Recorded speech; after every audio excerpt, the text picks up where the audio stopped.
Today we're going to program in this key fob on a 2006 Ford Mustang GT, and this works for a lot of models from I believe 95 up to 2008 or 2009.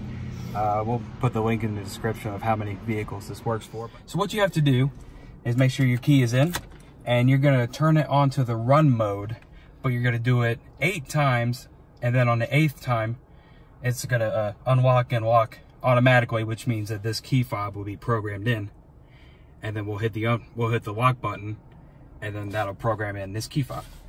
So just like this, you go 1, 2, 3, 5, 6.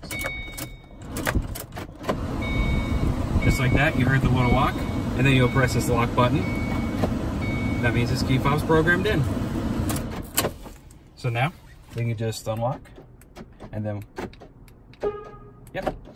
So now this key fob works. So for the type of key fob, you could just get the one that looks similar to your car. If it has a automatic trunk opener, you can get one like that or not. But for this, we just want the lock and unlock, so we'll use this one. Hope this video helped you. If it did, please leave a like and subscribe to our channel so we can show you other fixes to your vehicles. Thanks for watching.